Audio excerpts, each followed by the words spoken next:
Bonjour à toutes et à tous. Je suis ravie de vous accueillir dans cette nouvelle édition des Printemps de l'économie. D'abord, je me présente, Anne Chévial. Je suis journaliste au Figaro. Je m'occupe d'économie internationale. Alors, le sujet de notre table ronde porte sur le commerce et l'écologie. Sujet plus que d'actualité à 2 semaines de l'ouverture de la COP26 sur le climat qui se tiendra à Glasgow. Les catastrophes naturelles de cet été, inondations, feux, ont donné un coup de projecteur sur l'urgence climatique.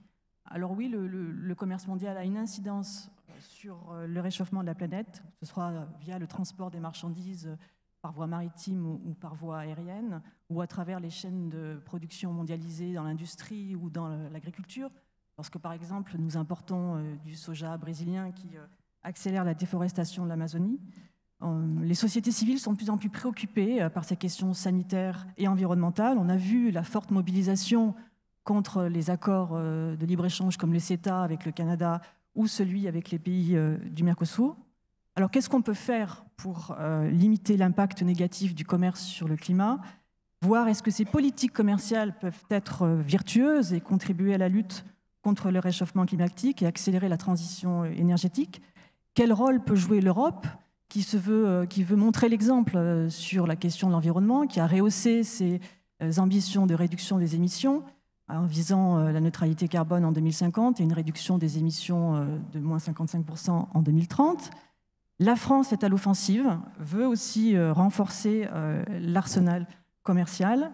Elle prendra alors la présidence de l'Union européenne au prochain semestre. Donc c'est l'occasion de passer à la vitesse supérieure, mais en même temps les contraintes sont fortes, politiques, techniques, réglementaires, compatibilité avec l'Organisation mondiale du commerce. C'est de toutes ces questions que nous allons débattre actuellement. Pour en débattre, nous avons Franck Riester, ministre délégué en charge du commerce et de l'attractivité. À ma gauche, Mathilde Dupré, qui est codirectrice de l'Institut Veblen.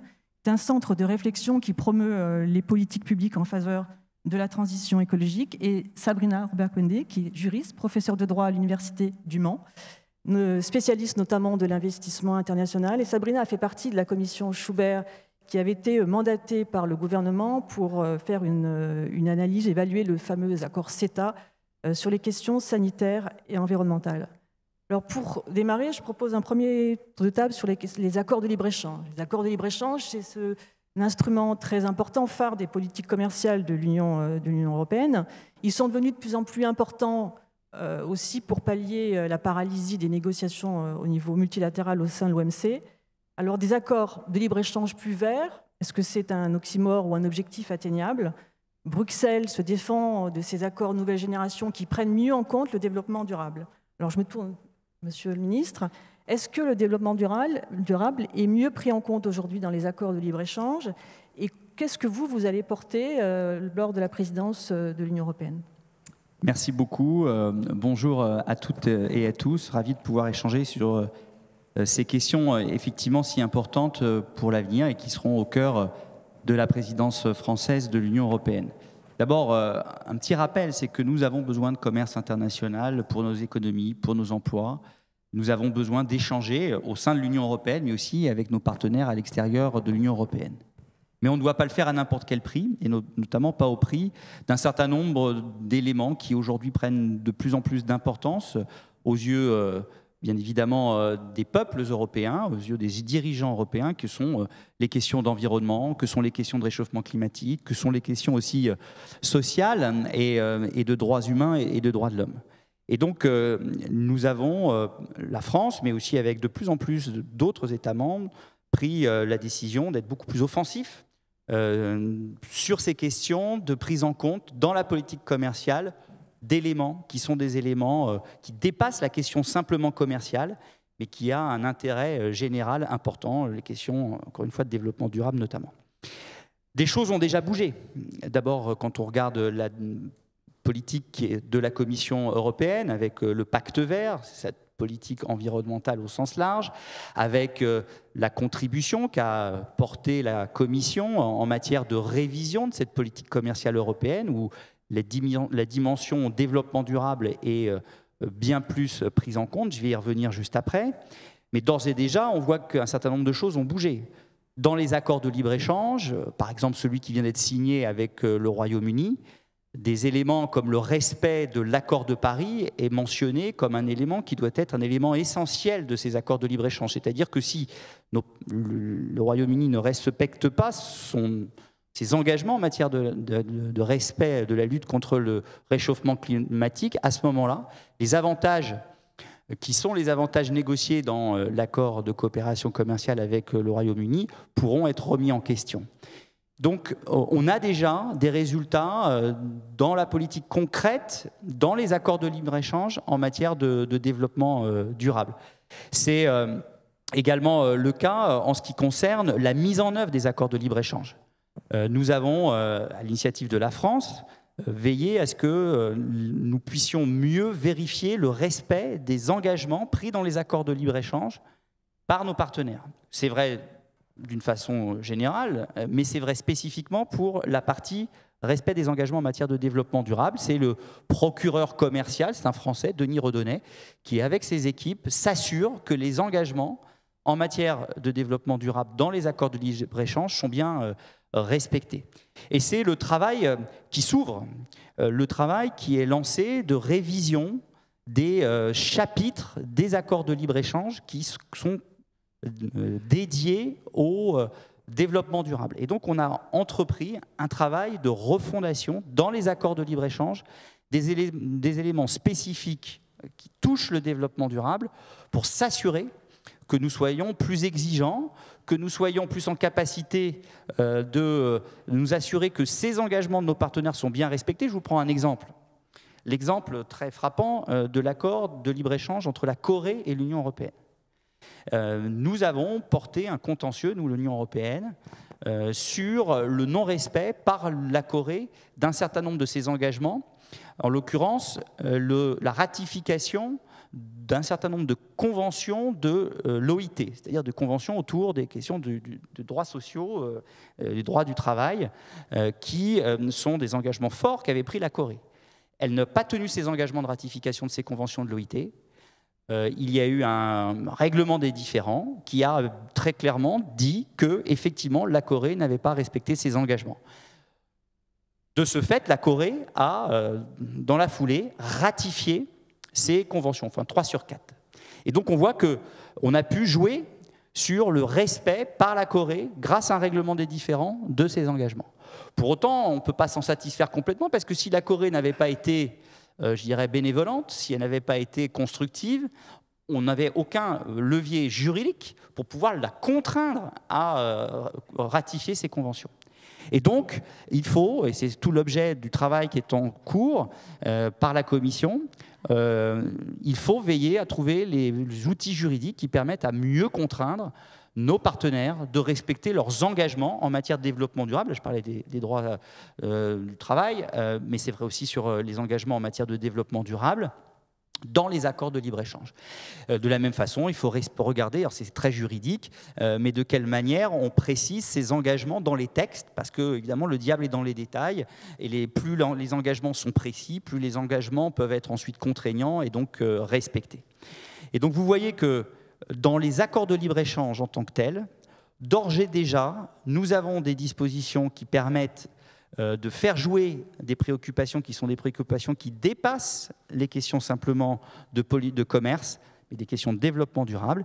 Et nous devons, à travers le travail qui est réalisé aujourd'hui, aller encore plus loin pour que les accords de libre-échange soient des vrais leviers pour contraindre nos partenaires à être plus ambitieux en matière de développement durable. Le plus bel exemple, c'est l'exemple sur le Mercosur, où nous avons très clairement dit aux partenaires du Mercosur, notamment le Brésil, que nous ne signerons pas un nouvel accord de libre-échange avec le Mercosur si nous n'avions pas des garanties très claires de leur part en matière de lutte contre la déforestation, en matière de respect de l'accord de Paris, donc de lutte contre le réchauffement climatique, et en respect de normes sanitaires et phytosanitaires, c'est-à-dire que pour que les produits qui arrivent en France, produits dans les pays du Mercosur, respectent bien les normes sanitaires que nous imposons à nos propres producteurs.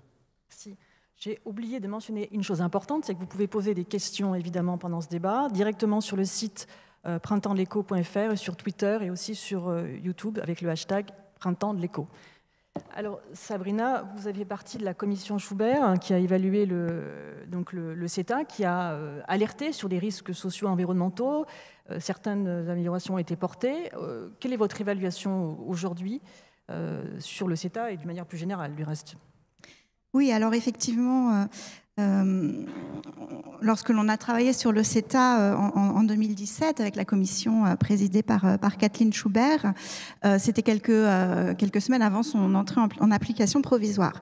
Alors l'évaluation qu'on nous a demandé de faire, que le gouvernement nous avait demandé de faire, était très importante puisque le CETA, à l'époque, était présenté par l'Union européenne comme l'accord modèle, c'est-à-dire l'accord de libre-échange modèle qui allait le plus loin dans la manière dont on peut équilibrer commerce et environnement, développement durable, etc. Et c'était un accord qui avait vocation à servir de modèle pour des négociations ultérieures avec le Mercosur, avec l'Australie, la Nouvelle-Zélande, des négociations qui sont actuellement en cours. On s'est beaucoup intéressé aux mécanismes juridiques qui sont insérés dans l'accord de libre-échange. Et oui, force est de constater qu'il y a bien plus de garanties dans le CETA pour permettre aux parties contractantes d'adopter des mesures de protection de l'environnement, du climat qui ont un effet restrictif du commerce, bien plus de garanties que ce que l'on trouve dans les accords de l'OMC, qui constituent les accords de première génération.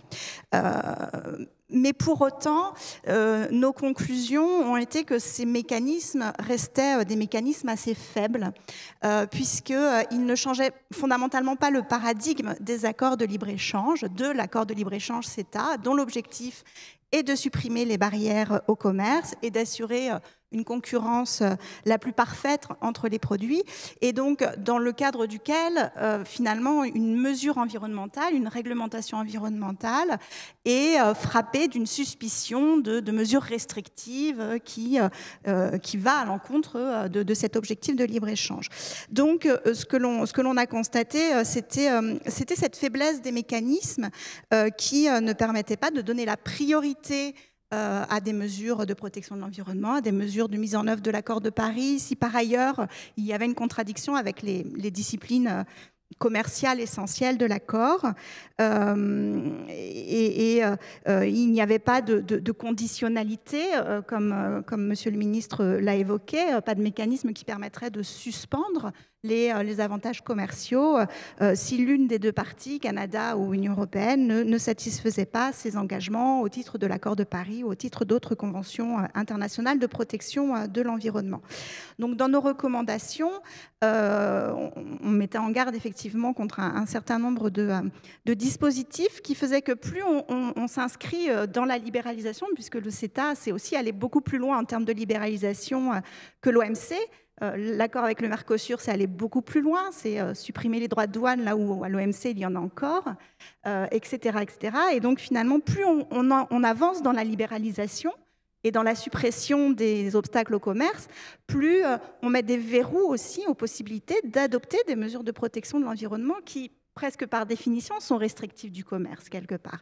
Donc, on avait insisté sur ce point de vigilance, et puis fait quelques propositions. Alors, une proposition phare du rapport Schubert, c'était de mettre en place un veto climatique qui permettrait, alors c'était pour le chapitre investissement, qui permettrait de bloquer toute procédure contentieuse qui serait engagée contre un État par un investisseur au sujet d'une mesure de protection du climat.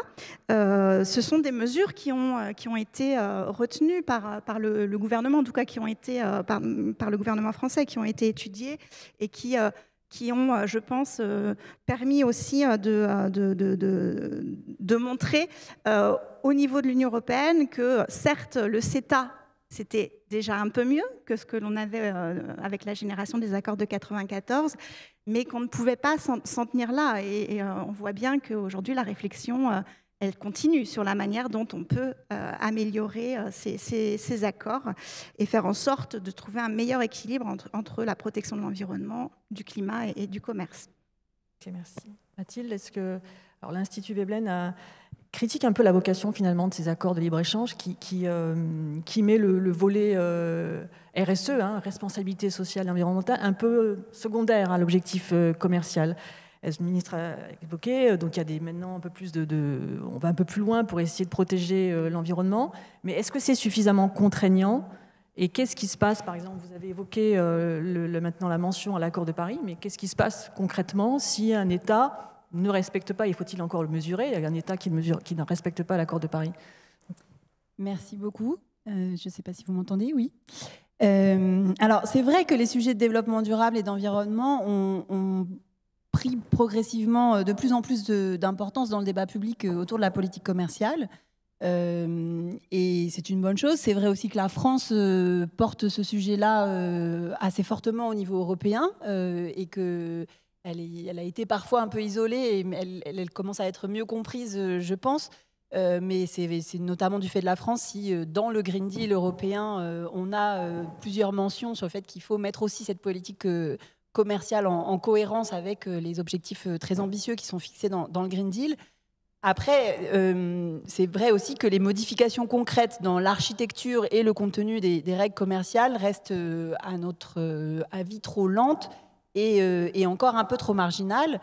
Surtout qu'il faut savoir qu'à chaque fois qu'on parle d'une évolution, ça ne touche pas tout le stock d'accords existants. Et puis, chaque nouvel accord qu'on met en place va structurer des échanges commerciaux avec un partenaire pendant des dizaines d'années. Donc, il y a une espèce d'inertie qui est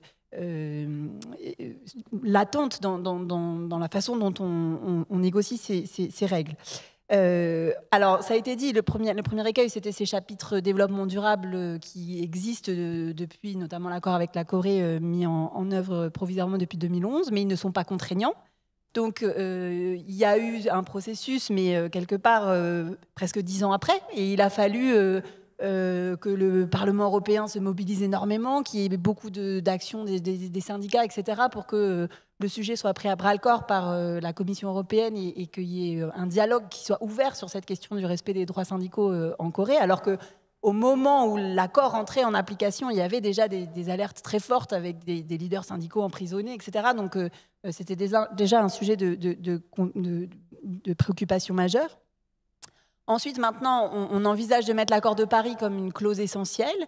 C'est intéressant parce que faut quand même savoir d'où on vient. C'est-à-dire que déjà, quand l'accord de Paris a été négocié, la Commission européenne avait donné mandat à ses négociateurs de surtout ne prendre aucun engagement qui pourrait avoir un impact négatif sur le commerce, qui montre qu'on était quand même dans une hiérarchisation inversée des priorités, où on se dit d'abord encourageons le commerce et ensuite essayons de répondre à la crise climatique. Aujourd'hui, on se rend compte que c'est certainement dans l'autre ordre qu'il faut prendre les choses et qu'on doit peut-être admettre certaines limites au libre-échange et à l'encouragement, la promotion des échanges, s'il s'agit de protéger efficacement et de tenir nos engagements par rapport au climat.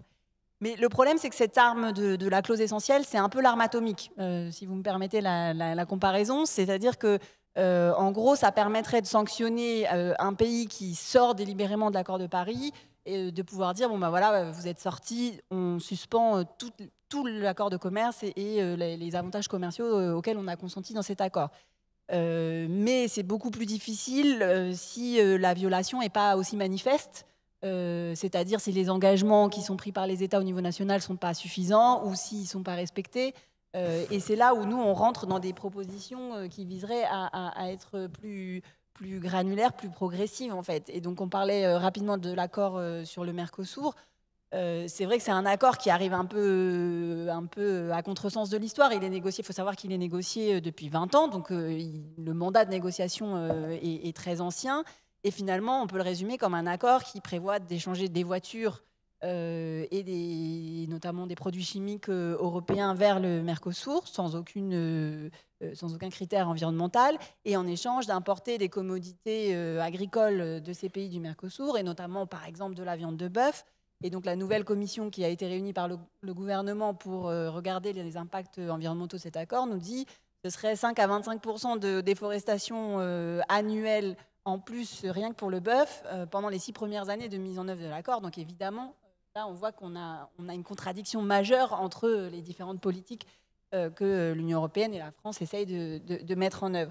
Et la façon de travailler différemment, ce serait de dire, pour tous les produits dont on sait qu'ils sont sensibles environnementalement, il faut absolument que les mesures d'encouragement du commerce soient conditionnées au respect strict d'un certain nombre de règles de durabilité, de standards de durabilité. Donc pour la viande, qu'on sache exactement tracer déjà la viande qui va être exportée et qu'on puisse s'assurer qu'elle n'a pas participé à de la déforestation et pouvoir ensuite enlever ces avantages commerciaux pour la viande, le produit en particulier, si on s'aperçoit que ces engagements ne sont pas tenus. C'est une proposition qui est aujourd'hui portée par la France et les Pays-Bas depuis avril 2020 au niveau européen, qui ne fait pas du tout consensus pour l'instant, et donc on espère que le débat va pouvoir évoluer, mais ça nous semblerait la meilleure porte de sortie pour cet accord qui aujourd'hui est bloqué, pour pouvoir aller de l'avant tout en ayant un accord qui respecte véritablement nos engagements environnementaux. D'accord.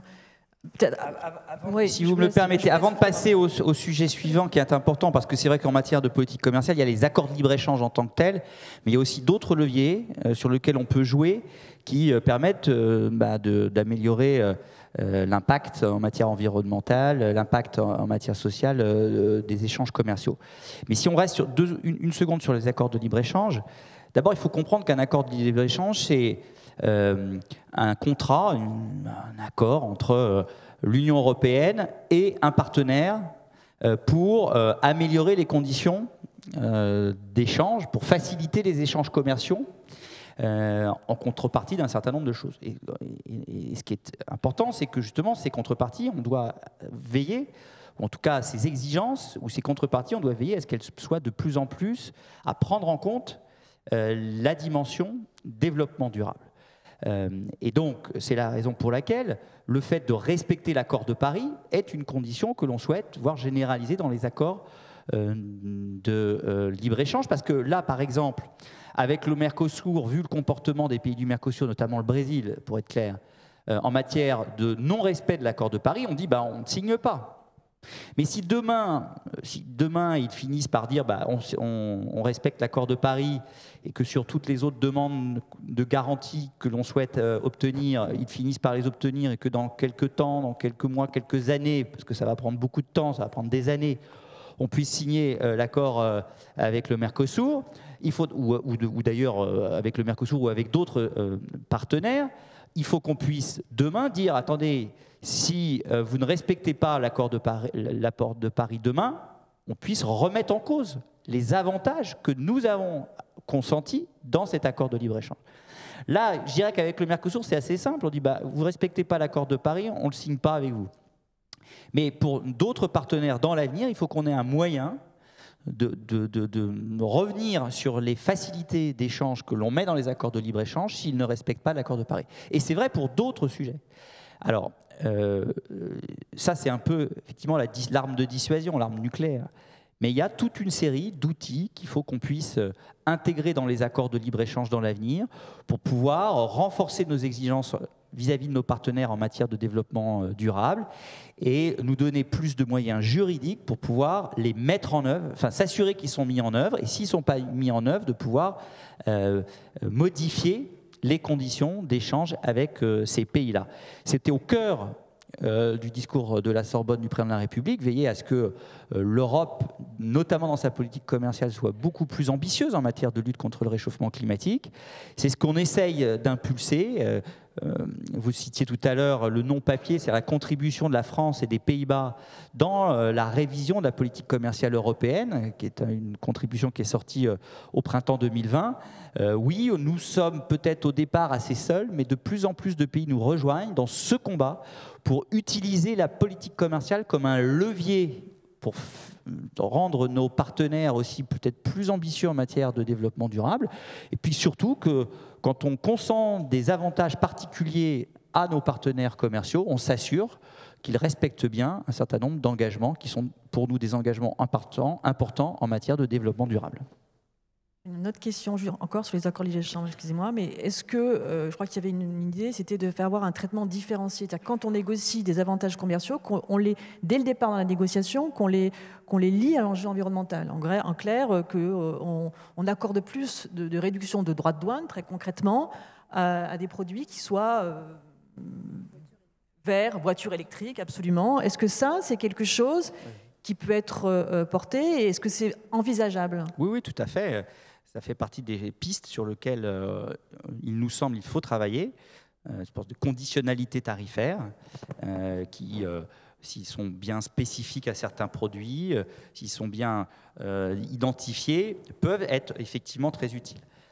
Après, il y a aussi des outils, on va en reparler après, qui sont des outils de portée générale, qui justement ne se limitent pas à un accord de libre-échange à un moment donné avec un partenaire, qui peuvent être mis en place et qui sont beaucoup plus forts, beaucoup plus utiles et qui évitent de rentrer, je dirais, dans de la négociation produit par produit.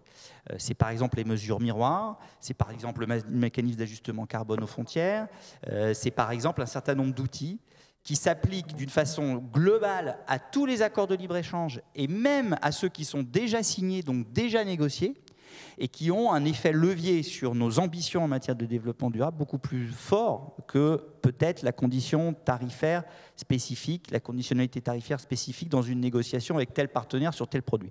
Mais ce qui ne veut pas dire qu'on ne se dote pas pour autant de ce type d'outils pour peut-être, sur certains produits très sensibles, avoir un levier, un effet de levier, enfin non, un levier pour pouvoir faire jouer ses ambitions. Je crois que Sabrina veut réagir.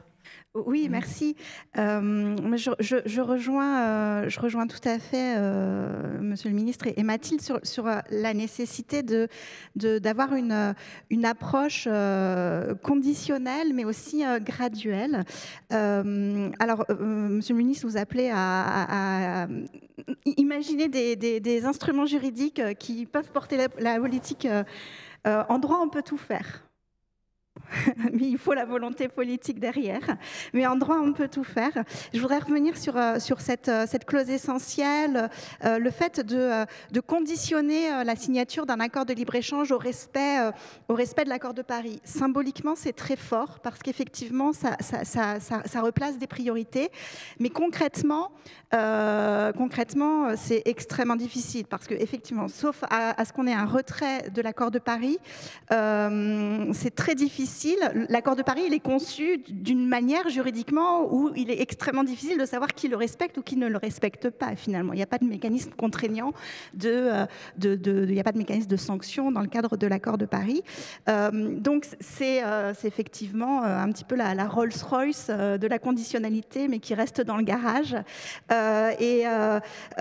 C'est des mécanismes de conditionnalité que l'on connaît déjà très bien. L'Union européenne, dans le cadre d'accords de partenariat avec des pays en développement, a déjà des mécanismes de conditionnalité de ce type donc pour plusieurs dizaines d'accords et il n'y a qu'à trois reprises où le mécanisme a été mis en place pour adopter des sanctions à l'encontre d'un État qui ne respectait pas par ailleurs ses obligations en matière de droits de l'homme. C'est une conditionnalité plutôt dans le domaine des droits de l'homme.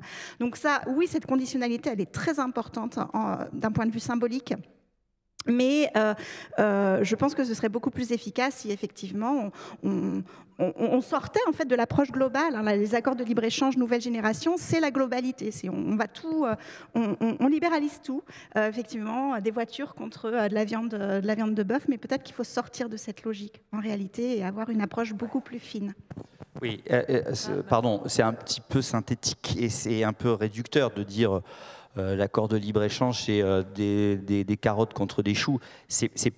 Objectivement, c'est pas ça. Et justement, on veut pas que, si ça devait être ça, on veut pas que ça soit ça. Et on veut les nouveaux accords, et notamment avec les Britanniques, avec le respect de l'accord de Paris et un certain nombre de conditionnalités. Et il faut qu'on puisse bâtir des accords de libre-échange de l'avenir avec des vrais des chapitres du développement durable beaucoup plus exigeants, beaucoup plus avec la capacité de faire respecter ces engagements d'une façon beaucoup plus forte. J'en profite pour dire que vous avez jusqu'au 31 octobre pour faire remonter vos propositions à la Commission européenne, à la France aussi qui fera sa contribution à la Commission européenne. Si vous voulez remonter vos propositions à la France, il faut le faire un peu avant, puisque sinon nous, on aura, si on veut les intégrer à nos propres propositions, puisque la Commission a lancé une grande consultation sur la révision des chapitres développement durable des accords de libre-échange, qu'on appelle le plan d'action à 15 points, qui va permettre d'être plus exigeant et avec des moyens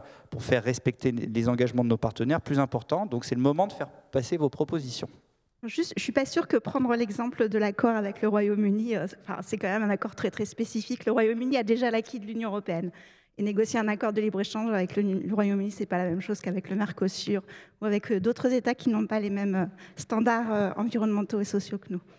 Je voulais mentionner une étude qui a été faite par un économiste qui s'appelle Joseph Shapiro, qui montrait qu'aujourd'hui, si on prend une multitude d'États et d'accords, on constate qu'il y a un vrai biais environnemental dans la politique commerciale, parce que les produits les plus intensifs en carbone sont souvent ceux qui ont le moins de barrières commerciales, que ce soit des barrières tarifaires ou des barrières non tarifaires. Et finalement, les produits les plus propres, du point de vue du carbone, sont confrontés à des barrières plus élevées. Et donc cette structure-là des règles commerciales génère une forme de subvention implicite du commerce aux produits les plus carbonés, les plus intensifs en carbone. Donc c'est là où quand même rentrer dans le détail des négociations et des types de biens et des types de flux commerciaux en fait, qu'on veut encourager à l'échelle internationale, et ceux qu'il va falloir peut-être décourager, est un sujet important. Ça d'une certaine façon, c'est d'ores et déjà le cas, c'est d'ores et déjà possible. On peut varier les droits de douane dans la négociation avec nos partenaires quand on négocie l'accord de libre-échange. Alors avec peut-être des conditions environnementales qui sont moins exprimées, mais pour autant, on a déjà ces leviers-là. Mais on ne le fait peut-être pas suffisamment, je suis d'accord. Alors, on va parler d'autres outils que l'Europe a à sa disposition dans sa politique commerciale, et notamment un thème dont on va beaucoup parler, il s'appelle le mécanisme d'ajustement carbone aux frontières. Donc, c'est un mot un peu barbare, si on veut, mais l'objectif, en fait, c'est d'éviter ce qu'on appelle les émissions importées. Il faut savoir que l'empreinte carbone de la France, pour moitié, vient de ce qu'on importe. Quand on importe des produits de Chine, donc là, ce sont aussi des émissions importées. Donc l'objectif de ce mécanisme, c'est ça, c'est aussi de protéger les entreprises européennes de leur compétitivité, d'éviter des délocalisations. Donc il y a un projet qui est actuellement sur la table en négociation. Monsieur le ministre, est-ce que vous pouvez nous en expliquer un petit peu les contours? Je crois que c'est un mécanisme important qui est assez technique, où il y a beaucoup de freins. Oui, bon, l'idée c'est de dire, on demande à nos producteurs européens d'être exigeants dans la décarbonation de leur outil de production. Et donc il faut, dans un marché qui est un marché ouvert à des produits venus de pays qui ne sont pas dans l'Union européenne, veiller à ce que les produits européens ne soient pas en confrontation avec des produits qui sont issus d'une chaîne de production moins vertueuse en matière de décarbonation. Pour éviter deux choses, d'éviter ce que vous disiez très bien, des délocalisations, et éviter que, in fine, ce soit des produits qui soient vendus, qui soient issus d'une production plus carbonée, et que donc on ait un résultat inverse à celui que nous recherchons aujourd'hui dans les politiques de décarbonation de nos outils de production, c'est-à-dire une augmentation des émissions de gaz à effet de serre. Alors pour ça, l'idée c'est de faire payer les produits qui entrent sur le marché leur quota carbone qui est issu de leur production dans le pays d'origine. C'est finalement de compenser entre le produit européen et le produit qui est produit dans un autre pays, de compenser avec un prix à payer du carbone sur le produit qui est en importation, qui est importé. Et donc ça doit permettre de compenser les choses et de limiter les fuites de carbone, en tout cas les délocalisations et donc les fuites de carbone. Alors évidemment, Ça peut être perçu par nos pays partenaires comme un outil de protectionnisme. Or, ça ne l'est pas, c'est vraiment un outil au service de la décarbonation de nos économies et ça doit être, pour cela, inclus dans les règles de l'OMC, il faut qu'on le démontre. Deuxièmement, dans un premier temps, pour pas que ça soit trop compliqué, il faut le limiter à quelques secteurs. C'est les secteurs qui ont été retenus, qui sont le secteur de l'acier, de l'aluminium, de l'électricité, des engrais et du ciment. Ces 5 secteurs qui sont pour l'instant identifiés, qui sont les plus émetteurs de gaz à effet de serre. Et puis, il faut que ça puisse être progressif, qu'il y ait une transition. Et donc, ce que propose la Commission, c'est qu'on puisse avoir un mécanisme à blanc de 2023 à 2025 et que le mécanisme en tant que tel soit appliqué à partir de 2026. C'est-à-dire que l'acier produit à l'étranger, hors de l'Union européenne, paye un quota de carbone équivalent au surplus de carbone émis par rapport aux productions européennes, selon un calcul très compliqué qui doit être partagé avec nos partenaires commerciaux. Est-ce qu'il n'y a pas un risque un peu d'usine à gaz dans ce système? Et je me tourne vers Sabrina, c'est la question, on parle toujours de ce problème de compatibilité à l'OMC, parce que d'un point de vue juridique, est-ce que, comment on peut arriver à cet obstacle? Oui, alors le mécanisme d'ajustement carbone, l'idée du mécanisme d'ajustement carbone, elle n'est pas nouvelle. Alors c'est vrai qu'elle a été formulée par la Commission européenne dans son Green Deal, mais en réalité, ça fait des années que l'Union y pense, que d'autres États pensent aussi à mettre en place, avec toujours cet argument qui revient, qui est de dire mais c'est contraire à l'OMC. Et d'ailleurs, aussitôt que la Commission a fait son annonce de mettre en place le mécanisme d'ajustement carbone aux frontières, à l'OMC, lors des discussions qui ont lieu régulièrement, eh bien, l'Union européenne a été alertée par plusieurs de ses partenaires qui s'inquiètent et qui envisagent éventuellement de mettre en place des recours, d'engager des recours si la mesure vient à être mise en œuvre. Ça démontre qu'il y a encore une fois un problème de priorité, parce qu'en réalité, oui, la difficulté de concevoir un mécanisme d'ajustement carbone qui soit conforme aux règles de l'OMC, on la connaît depuis 10-15 ans. Et depuis 10-15 ans, on repousse le problème sans, à un moment donné, se dire peut-être qu'il faudrait réformer les règles de l'OMC. Alors, on y vient. Là, il y a une grande réflexion au sein de l'OMC pour pouvoir justement moduler les règles et permettre ce type de mesures. Mais typiquement, dans le cadre de l'OMC, le fait pour un produit de bénéficier de dumping environnemental, donc d'une réglementation climatique ou environnementale moins vertueuse, voire quasi inexistante, n'est pas considéré comme un dumping ou une subvention attaquable. Alors que du point de vue économique, voilà, c'est établi que c'est... Et donc, en fait, les règles de l'OMC ne sont pas elles-mêmes adaptées à la réalité du marché, puisque on ne peut pas attaquer une subvention environnementale, etc. Alors aujourd'hui, il y a une réflexion qui commence à émerger, mais très clairement, ce problème de l'incompatibilité, il y aura probablement, oui, c'est extrêmement compliqué d'apprécier aujourd'hui si le mécanisme d'ajustement carbone sera ou non conforme à l'OMC. C'est très technique, et puis celui qui aura le dernier mot, c'est le juge de l'OMC.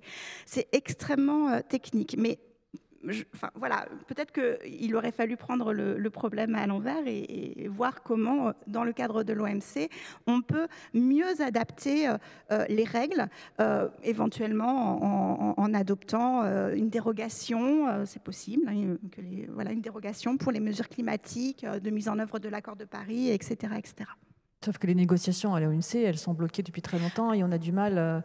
Il faut les règles de l'unanimité. Elles sont bloquées depuis très longtemps, mais le mécanisme d'ajustement carbone, on en parle depuis la fin des années 90, début des années 2000, où ça fonctionnait plutôt bien. Alors Mathilde. quels instruments on peut activer. Monsieur le ministre a parlé des clauses miroirs. Je voulais juste rebondir un point sur le mécanisme d'ajustement carbone aux frontières. Je pense que pour convaincre nos partenaires commerciaux qu'il s'agit d'une mesure à portée purement environnementale, il y a 2 éléments qui seront importants.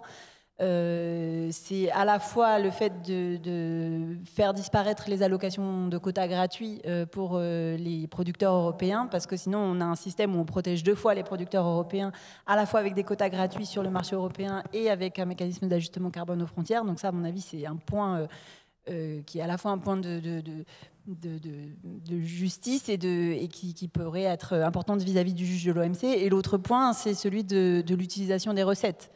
Aujourd'hui, ça a été présenté comme un mécanisme qui permettrait de pouvoir rembourser une partie de l'emprunt du plan de relance au niveau européen. Je sais que c'est un élément important politiquement pour convaincre des partenaires déjà à l'intérieur de l'Union européenne de dire que ça fait des recettes propres pour l'Union européenne.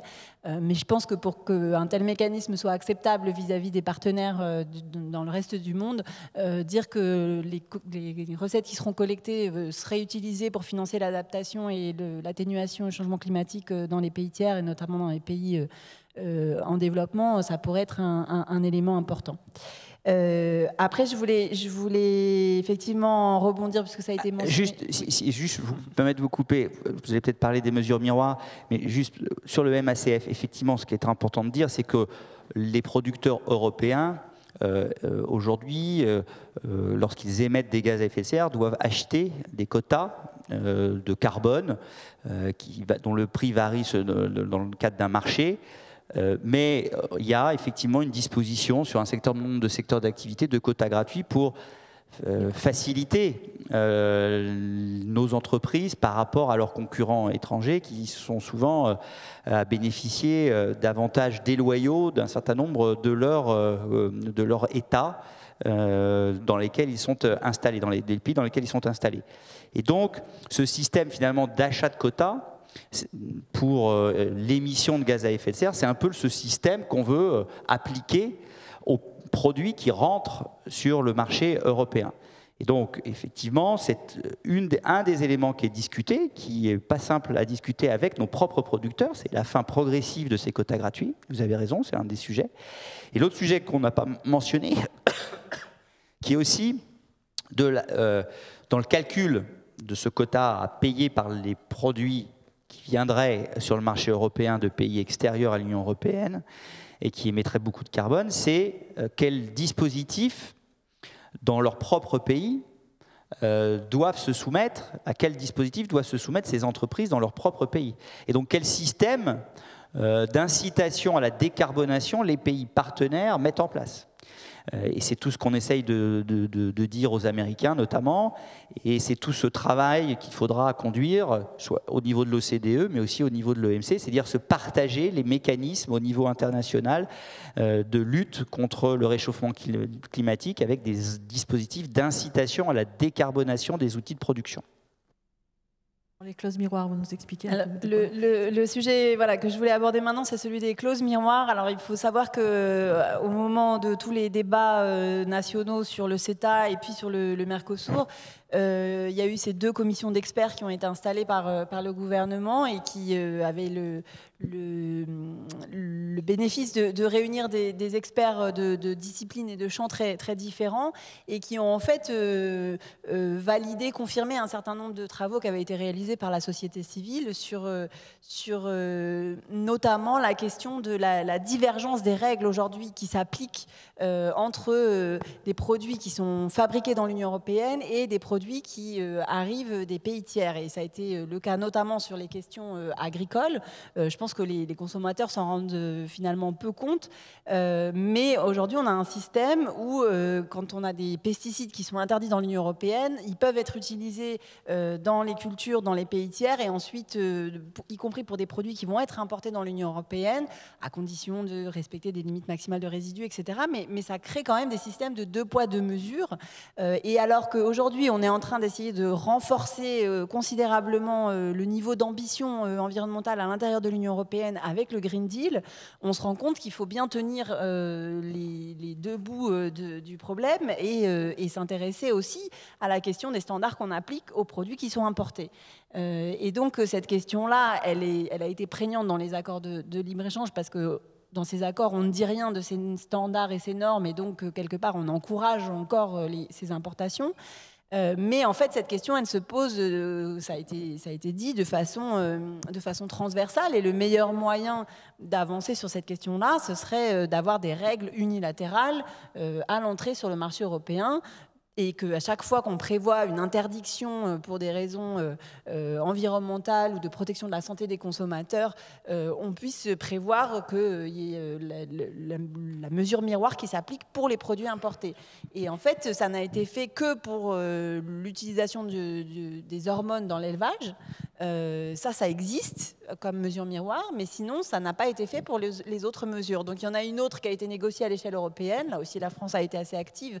C'est sur les antibiotiques dans l'élevage comme activateurs de croissance, sauf qu'elle n'est pas encore mise en application et il manque encore des actes délégués pour qu'elle puisse devenir effective à partir du début de l'année prochaine. Et pour le reste, ça n'existe pas. Et on le voit, ça va être un élément déterminant pour pouvoir tenir nos objectifs, par exemple, de toute la stratégie Farm to Fork, là, de la fourche à la fourchette, en matière de Green Deal.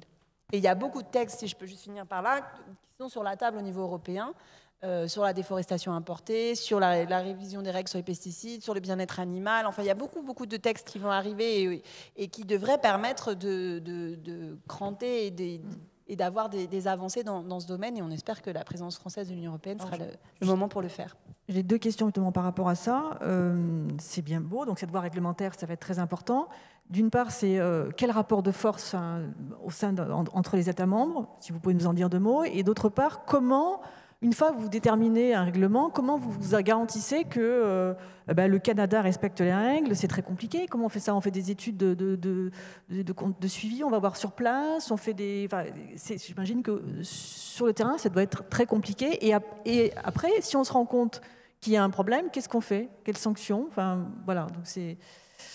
Alors d'abord, ça a été très bien expliqué, il y a effectivement un certain nombre d'outils juridiques qui vont nous permettre d'imposer un certain nombre de conditions, non plus seulement aux produits en tant que tels, enfin aux normes des produits qui entrent sur le marché européen, mais aux normes de production de ces produits-là. Donc ça a été très bien expliqué. Il y a aujourd'hui une mesure miroir sur la question des hormones. Il y a, on l'espère, avoir très vite, au début 2022, la mise en application, l'entrée en vigueur de cette mesure miroir d'interdiction des antibiotiques comme accélérateur de croissance. Et il y a d'autres sujets qui ont été évoqués sur lesquels il faut qu'on avance avec un exemple très clair qui est celui de l'instrument dans la lutte contre la déforestation importée. Et donc, ce sont évidemment, d'une manière ou d'une autre, des mesures qui ont un impact sur le commerce, mais qui sont décidées dans des filières qui ne sont pas la filière commerce. Donc, ce n'est pas directement en tant que ministre du Commerce qu'on négocie ces questions-là. En l'occurrence, la plupart des mesures miroirs sont des mesures autour de l'agriculture ou de l'environnement, donc qui sont décidées dans les filières agricoles et les filières environnement, mais qui ont effectivement un impact sur le commerce. Alors, quelle capacité à faire bouger les lignes? Les lignes, elles bougent déjà. Il y a la mesure miroir sur l'antibiotique qui se met en place. L'instrument sur la déforestation importée, il est dans le processus, comme il est au début du processus de validation européenne, puisque la Commission devrait nous faire une proposition très prochainement de réglementation. Puis après, il y aura les discussions avec le Conseil, avec le Parlement, et il y aura donc tout un process à mettre en place pour aller jusqu'à l'entrée en vigueur du règlement. Et puis, il y a la capacité que nous avons à être soutenus. soutenir la Commission au niveau des États membres. Là, effectivement, la France était seule pendant un temps. On voit qu'il y a un certain nombre de pays qui nous rejoignent sur ces questions-là, mais ça nécessite de la force de conviction, ça nécessite de l'énergie politique. Le président de la République en a beaucoup. On essaye, nous, dans chacune de nos filières, à être très engagés pour faire avancer ces sujets-là, parce qu'on est convaincus que c'est un des éléments essentiels pour l'avenir d'acceptabilité des politiques commerciales et du commerce international. Ne pas demander à nos producteurs des choses qu'on ne demande pas aux producteurs d'autres pays qui pourtant nous exportent leurs produits sur les marchés européens. Voilà. Et qui en plus, parce que c'est ça qui est quand même à l'origine de ce type d'outils, c'est que c'est important en matière d'environnement et en matière de santé. Quand on utilise les antibiotiques comme accélérateur de croissance, ça contribue à créer une résistance aux antibiotiques qui peuvent avoir derrière des conséquences, y compris sur les élevages en France ou en Europe. Donc vous voyez bien que c'est important pour notre commerce et c'est important aussi pour d'autres éléments qui sont essentiels, comme l'environnement, comme la santé animale ou la santé humaine, évidemment. Alors, nous avons une question sur le fil qui rejoint un peu ça. Sachant que chaque nation membre de l'Union européenne a ses propres intérêts à défendre, une décision de l'Union en matière de politique commerciale ne risque-t-elle pas d'être un compromis à minima, pas à la hauteur de l'urgence climatique ? Attendez, donc c'est un peu le rapport de force. Hein. Oui, non, mais on discute avec nos partenaires et il faut réussir à les convaincre. Alors c'est évidemment c'est plus compliqué que quand on est tout seul, mais enfin quand on est à 27, on pèse beaucoup plus et on a une capacité à imposer nos vues à nos partenaires commerciaux bien supérieure que quand on est tout seul. Nous Italiens, nous Espagnols ou nous Français, chacun de nos côtés. Mais il faut faire ce qu'on appelle de l'outreach, il faut aussi de convaincre, et c'est ce qui est fait. Et aujourd'hui, les choses évoluent, je vous le disais. Regardez la contribution de la Commission, qui va quand même beaucoup plus loin que ce qu'on aurait imaginé il y a quelques années. Un pays comme les Pays-Bas, avec qui on signe un non-papier sur les questions de développement durable, pour ceux qui connaissent ces questions de commerce international depuis longtemps, de voir les Pays-Bas, qui étaient quand même souvent sur des positions très favorables au libre-échange, sans contrainte, être sur des positions similaires à la France, c'est une avancée assez considérable. Et puis il n'y a pas que les Pays-Bas, on voit en Allemagne les choses commencent à bouger, c'est pas simple, les choses commencent à bouger, et notamment sous la pression des opinions publiques et des sociétés civiles. Et une des grandes avancées, je trouve, moi, ces dernières années, de cette construction des politiques commerciales, c'est la participation et l'inclusion des parties prenantes et des sociétés civiles dans le débat. Moi, je tiens en tant que ministre du Commerce extérieur régulièrement des réunions avec toutes les parties prenantes, les syndicats, les représentants professionnels, les parlementaires, les représentants d'ONG, avec qui je dialogue, qui me posent des questions, qui m'interpellent, y compris publiquement, sur ces questions-là, d'une façon très transparente. Le rapport Ambec, qui a été demandé par le gouvernement dans le cadre du rapport... de l'accord de libre-échange avec le Mercosur était rendu public, ce qui a été à l'origine en partie de la décision que nous avons prise de dire non au Mercosur en l'état. Voilà, donc l'implication de la société civile sur ces questions-là fait bouger aussi les gouvernements. Et donc c'est pour nous une bonne chose.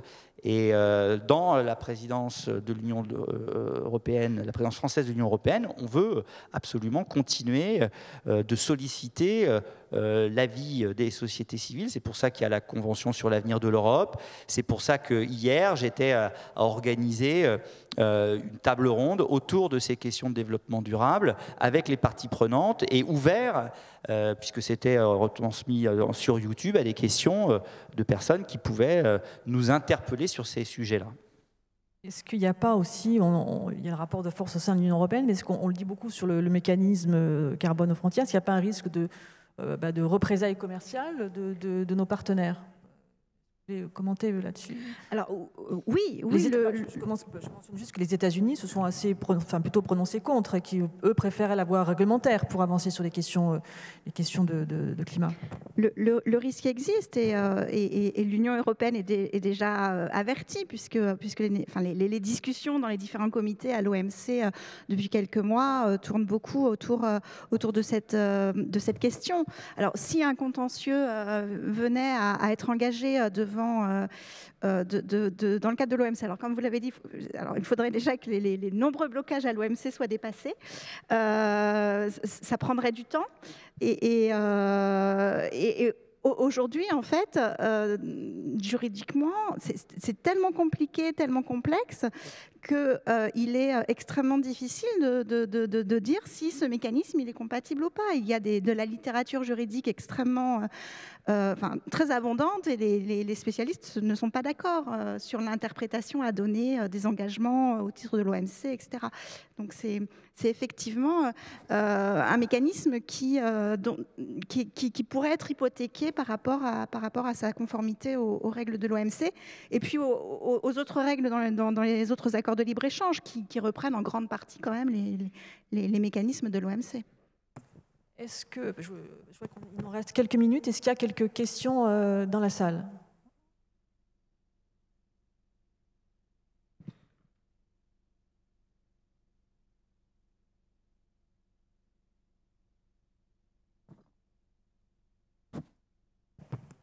Excusez-moi, oui, donc c'est une remarque. En gros, j'ai été négociateur climat à Kyoto.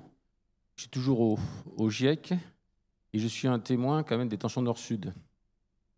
Alors, ça va être très court, je souhaiterais, donc je pense, si je discute à toute personne plus âgée que 65 ans, de l'hypothèse de ce que, disons, des ajustements aux frontières, tout le monde me dit c'est la fin de la négociation climat. C'est la fin de la négociation climat. Pourquoi ? Parce que c'est la fin de la négociation climat ? Pourquoi ? Je vous explique. Bien sûr, c'est provoquant, c'est pour aller vite, donc je vais articuler mieux. Simplement, parce que la dynamique de l'UNFCCC, de la Convention climat, c'est la dynamique qui est fondée sur le principe de responsabilité commune mais différenciée. Que le seul engagement qui a été pris de fait à Paris, c'est les 100 milliards de financement Nord-Sud. C'est que si on arrive, même si c'est en dehors de l'UNFCCC, avec une hypothèse de ce type-là, ça va conduire à quelque chose que j'ai connu, qui est Hypocritical Europa. L'Europe est hypocrite. Elle nous avait dit, en gros, les 100 milliards.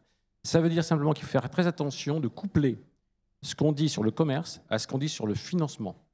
Et pourquoi ça change les choses ? C'est que dans le cadre d'un accord de financement, on peut dire à côté, nous, on a quand même des problèmes sur certains secteurs, et donc il faut faire gaffe. Et je pense qu'il faut faire attention, je ne vous donne pas de solution. Une seule chose simplement, mes deux thèses ont porté sur des mécanismes de délocalisation. On prend l'exemple, c'est le plus provoquant. Quand on vous dit que c'est pour protéger le ciment, vous voyez que le ciment a très peu de problèmes de compétition parce qu'au bout de, dès qu'on le transporte, quand on regarde le coût de transport, franchement, ce n'est pas la peine de mettre un drapeau rouge pour protéger le ciment. Le clinker peut-être et encore. Donc ça veut dire qu'une fois que vous rentrez dans le détail des calculs, en gros, faites attention, c'est bien ce truc de ne pas mettre un drapeau rouge sur quelque chose qui peut-être est moins intéressant que ce qu'on croit, qui va lancer beaucoup de controverses pour des questions de calcul. Je ne dis pas qu'il ne faut pas le faire, mais je dis qu'il faut le faire avec prudence et en ayant de l'autre côté l'aspect financement qu'on a promis et sur lequel, à COP26, ça va continuer, je suis encore là-dessus. Voilà. Donc voilà, il faut vraiment lier les deux sur la démarche d'ensemble. C'est un caveat, c'est aucune solution, je n'ai pas le temps, mais voilà. Et je n'en ai pas, c'est un caveat de quelqu'un qui a suivi l'affaire depuis longtemps. Voilà. C'est une ouverture pour une prochaine. Merci monsieur. Non, ce qui est vrai, c'est qu'il faut arriver à convaincre nos partenaires de mettre en place des dispositifs qui sont compris par eux et qui prennent en compte leur propre politique et les inciter à prendre les dispositions qui s'imposent dans leur propre pays et les accompagner quand il s'agit d'un certain nombre de pays en développement. Vous avez totalement raison. Et de ne pas créer des tensions pour créer des tensions pour un outil qui ne serait pas utile. je suis convaincu quand même que à partir du moment où on demande un effort très important à nos producteurs, je pense par exemple à l'acier et à l'aluminium, pour décarboner leur outil de production, ça renchérit forcément le prix de vente de ce carbone, de ce acier ou de cet aluminium. Et donc il faut bien à un moment donné demander à ces produits importés de payer le carbone qu'ils n'ont pas payé au moment de la production dans leur propre pays, avec ce mécanisme d'ajustement-là. Bien sûr, en tenant compte des dispositifs qui sont mis en place dans les pays, bien sûr, en tenant compte du fait que ça doit rentrer dans la politique de l'OMC. Et je pense qu'il y a des débats effectivement juridiques, mais on doit pouvoir trouver les voies et moyens pour qu'on limite le risque de contentieux à l'OMC. En créant ce mécanisme d'ajustement carbone aux frontières. Il faut savoir ce qu'on veut. Il n'y a pas 50 solutions pour réduire massivement nos émissions de carbone. Il faut réduire l'empreinte carbone de ces secteurs d'activité qui sont les plus émetteurs. Et les 5 dont on a parlé sont effectivement très émetteurs de carbone.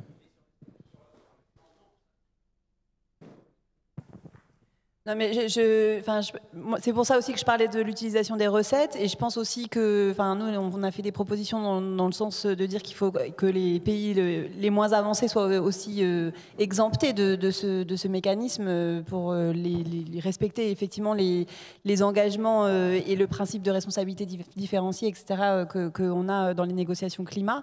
Après, ce que je voulais dire, c'est qu'il y a des discussions qui sont similaires aussi aux États-Unis, par exemple, il y a aussi des projets, alors qu'on a avorté plusieurs fois, mais il y en a à nouveau un.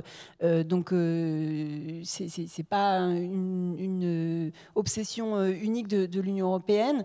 De la même façon, sur des mesures miroirs, il y a des mesures qui ont été prises en Californie sur l'élevage en cage, et ils pourraient aussi demander pour les importations. Donc, on voit que c'est quand même des débats qui vont, à mon avis, dans le sens de l'histoire, dans le sens de la prise en compte de la protection de l'environnement et du fait que les règles commerciales doivent s'adapter à ces enjeux-là.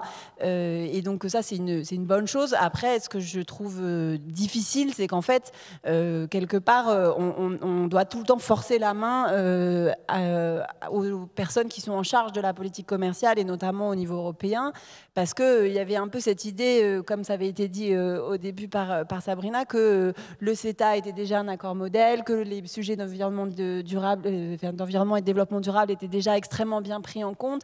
Et quelque part, il faut toujours qu'il y ait des crises et des scénarios dramatiques. Alors souvenez-vous, le Canada qui avait failli ne pas signer pendant quelques jours, pas le Canada, pardon, la Belgique qui avait failli ne pas signer pendant quelques jours. Puis là, maintenant, c'est la France qui dit non au Mercosur en l'état. Enfin, ça veut dire que pour que les choses avancent, la discussion ne suffit pas. Il faut toujours que, à un moment, les États mettent des lignes rouges. Et heureusement que c'est fait pour le Mercosur, mais sinon la discussion n'aurait même pas lieu. Donc c'est là où c'est un petit peu difficile de voir qu'il faut ce travail et cette poussée de la société civile pour que les choses bougent. Mais heureusement, on voit quand même que depuis quelques années, les débats évoluent.